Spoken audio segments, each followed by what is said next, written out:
my dudes, how you doing? I hope you're having a damn good day. Welcome back to the channel, and today we will be discussing Cristiano Ronaldo's new team in Saudi Arabia, Al Nassr. Now, I have noticed that on YouTube there aren't any realistic tactics for Al Nassr. Of course, I have seen there are some custom tactics if you would like to use it and how you can get the best out of its players. But we, on this channel, go for the most realistic and try and recreate realistic approaches that managers take in games, of course. And I have gone with Cristiano Ronaldo and, of course, Castro on the cover of this video, of course, on the thumbnail. So if you can do me the biggest favor, I'd like to see something, because I can do more of this, but hit the thumbs up button. If you do, it lets me know that you would like to see maybe Al Ittihad or Al Hilal, or maybe even Al Ittifaq. I know that their sort of tactics under Gerrard will be fairly interesting, of course, with Jordan Henderson as well. So if you can, hit the like button, that would be absolutely great. And of course, if you are new to the channel, subscribe. We are trying to get to 2,000 subscribers ASAP. But yes, let's have a look at the team. Of course, we've got, 38-year-old in his prime, not really anymore, but Cristiano Ronaldo. We've got Mane, we've got Talisca, we've got Brozovic, a new signing, of course. We've got El Kabari. I'm going to butcher these guys' names, so I do apologize sincerely, profusely. I don't mean to do it. We've got Fofana, of course, signing from Lens. We've got Alex Telles, we've got Nadu, we've got Alvaro, we've got El Ghanem, who I am very impressed with. Like, obviously, there are some expectations and so on, but I was very impressed with him when watching him play. I mean, he more or less knows how to read the game fairly well, from what I've seen anyway. So, you know, and then of course we've got David Ospina, former Arsenal goalkeeper, of course. And then on the bench we've got Garib, I think that's how you pronounce it. We've got Mashrapov, I think. Then we've got the guy who people are making fun of because there was that meme where he was like counting the interplayers on the field because it was just hilarious. But El Salihim, I think. We've got El Hassan, we've got Rossi, who I think has more or less gone back to Boca Juniors, but I might be wrong. We've got El Miri, and then we've got, we've got El Amri, not El Amiri, sorry. And then we've got Conan, and then on the reserve side of things, we've got a whole lot of players that I don't want to torture myself or your ears with it either. So we've got these players, of course, to go with. But of course, we will be looking at the formation, which is a 4-3-3, slightly different from what was played last season with the 4-2-3-1. So it's a bit more advanced in terms of like the tactics and the style of play, and it allows Ronaldo to have a bit more freedom, but a bit more defensive solidarity behind him, which works out quite well. So as for the instructions going forward, it is more or less set to like a press after loss of possession. So I did take note that Brozovic does tend to get on the ball a bit more and he tries to feed Ronaldo. A lot of these players are more or less centered around feeding the likes of Cristiano Ronaldo and your forward line, which makes a lot of sense. They are really good players in that forward line. So if the ball is lost, maybe it's an overhead pass or whatever, and the defense then has the time and mobility to collect the ball, you would want to try and implement a press as fast as possible. And it is normally led by the likes of your wingers in Mane and Talisca, with the likes of Ronaldo slightly dropping off and Fofana bombing on forward, trying to press the defensive line as high as possible, or potentially the midfield as quick and as fast as possible, trying to be as reactive to the situation as can be. As for the width, it's set to 30, so when without the ball, I should say, when in the defensive side of things, you want to try and keep a nice, compact, narrow shape, but it also allows you, when you do need to press as a singular unit, and it does prove a bit more effective when pressing, closing down passing lanes as a team, opposed to one or two players trying to do it themselves. But also, you don't want the ball to be played through you, and more times than not, you don't want the opposition to be able to just have runners running on through you as well. You want them to try and beat you from the width areas, where your defenders as well as your midfielders will hopefully be able to win those headers, win those duels going forward, hopefully. As for the depth, it is a nice, happy medium set on 70, of course. It's on the cusp of a high line, but it's not really considered a high line. It's like right up there with a mid-block. So it does allow you to have a bit more defensive solidarity behind you, but it also allows your midfielders to be able to bomb on without having to, stress too much about, do I need to hang back a bit more, or do I need to make sure that there's no runners in behind? Do I need to pick up my runner? So it does allow that, like I say, a nice happy medium. But of course, your two centre-backs are fairly capable, of course, as well as your wing-backs, or full-backs, I should say, in the situation, and having the know-how. If one bombs on forward, the other one kind of hangs back a little bit. As for the build-up play, it is set to a balanced attack. Now, you do want to be able to play the ball through the thirds, of course, build-up play from the back and everything like that. But at the same time, I've seen numerous clips and videos of just Al Nassr players flooding on forward, scoring goals. Of course, you do need that fluidity when Cristiano Ronaldo is in the team, because more times than not, his goals do come from counter-attacking play. And of course, you don't want to have that fast-paced build-up all the time because naturally this team does tend to flood players forward, and if you do have the fast-paced build-up on more times than not, you'll lose your defensive structure, your defensive solidarity, your formation kind of goes horribly wrong. So if you do tend to lose the ball quite quickly, it can lead to horrible counter-attack goals being scored against you. So it is set to a balanced attack, so you can more or less alternate your pace and your phase of play going forward. But as for the chance creation, it is set to the forward runs. So the likes of Ronaldo, Mane and Talisca, they will be your focal points going forward.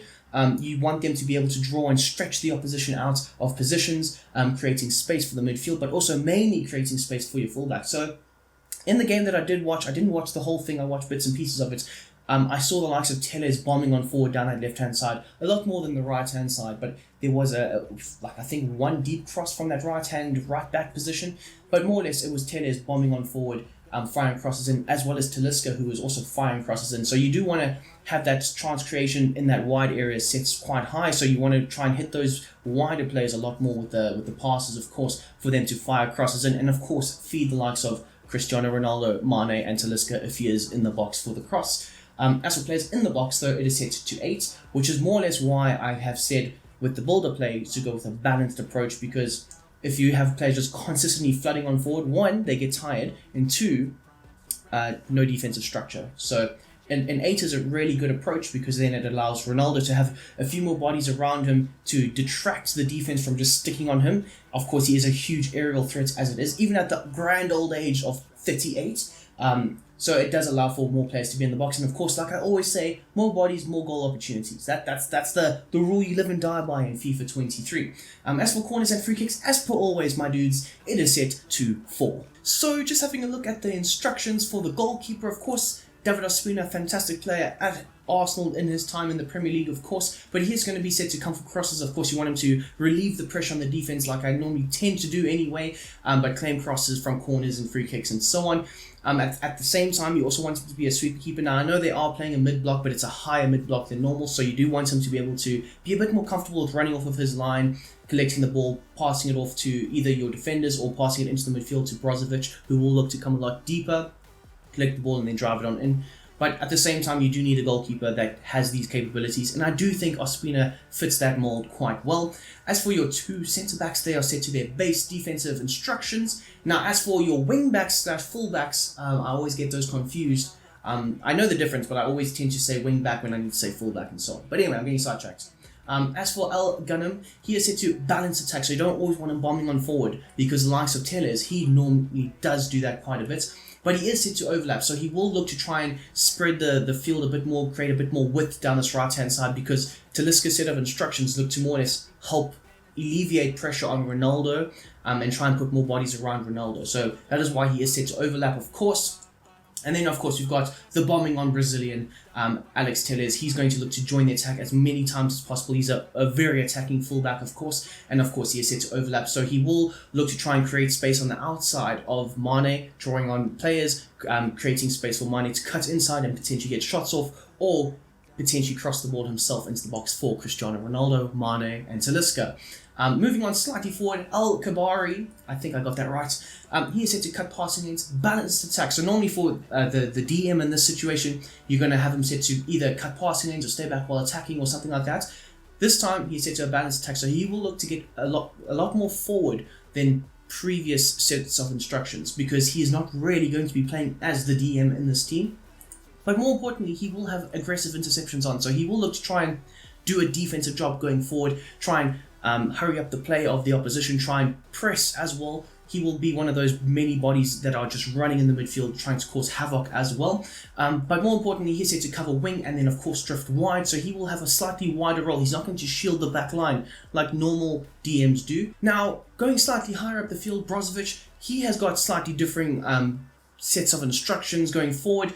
He is set to drop between the defenders, so he will look to drop slightly deeper, drop between, of course, Madu and Alvaro, collect the ball from Ospina, turn, drop the shoulder, and then drive into the midfield. This will then create overloads and create space for the midfield as well as your attackers going forward. Of course, Ronaldo, he does function best these days in space because he does struggle to create space for himself. But what I did notice was that Brozovic, he was always the deepest playmaker / deepest midfielder when looking at the team structure, as the other two would look to try and bomb on or try and create a bit more havoc going forward. So whenever he did get on the ball, he would always try and look for the ball over the top, try and go as direct as possible into the likes of Mane, Ronaldo or Talisca, and try and beat the defense that way. Of course, more times than not, it doesn't come off, but he is a really good player, just being able to have that killer ball just straight in behind onto the attacker, and then with a bit more quality, the finish, of course.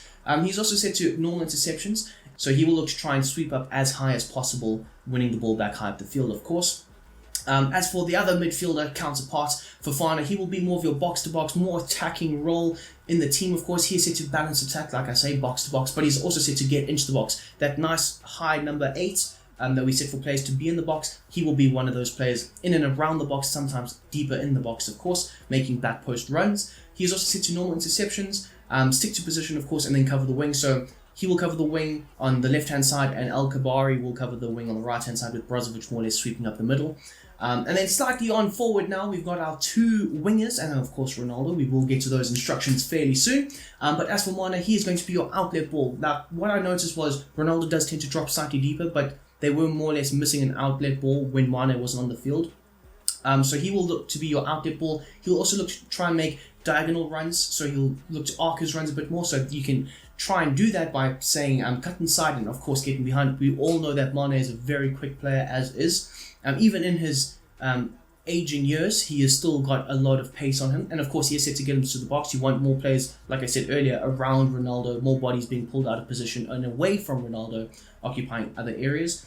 And then as for Anderson Talisca, I'm pretty sure his name is Anderson Talisca, he is said to have a basic defensive support, so he won't always look to help the likes of, I think it's El Ghanem.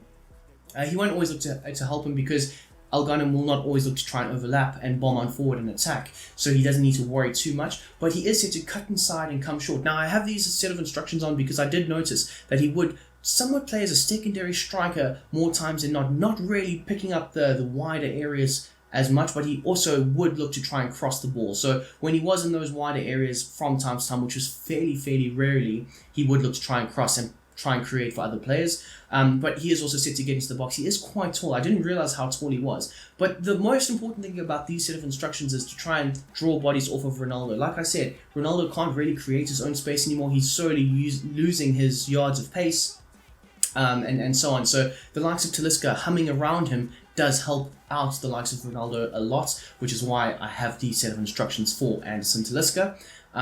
Again, I don't know if his name is Anderson, but it could be. Anyway, as for the main man, the reason why you guys are here, Cristiano Ronaldo, I have him set to have a balanced width. So he will look to run the channels from time to time, but mainly he does look to try and stay as central as possible, wait for the crosses to be fired into the box.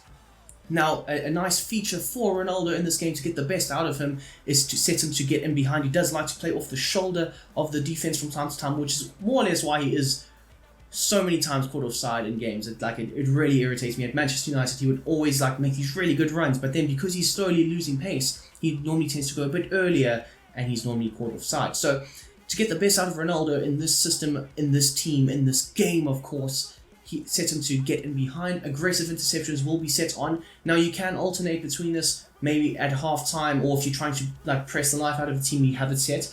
But more times than not, you can go with a normal set of instructions, or a normal set of interceptions, I should say.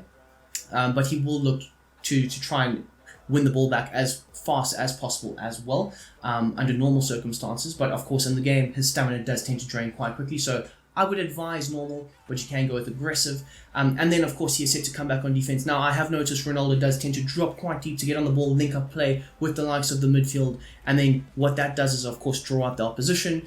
The two centre-backs, one will go, one will stay, and it causes mayhem in behind for the likes of Mane and Talisca to then function and run in behind, creating a nice set of attacking play. So, I hope you guys have enjoyed this. This is the only set of realistic Al Nassr tactics on YouTube, so if you can, do me the biggest favor, hit the like button. If you are new, hit the subscribe button. We are on the road to 2,000 subscribers. It would mean the absolute world to me if you could subscribe.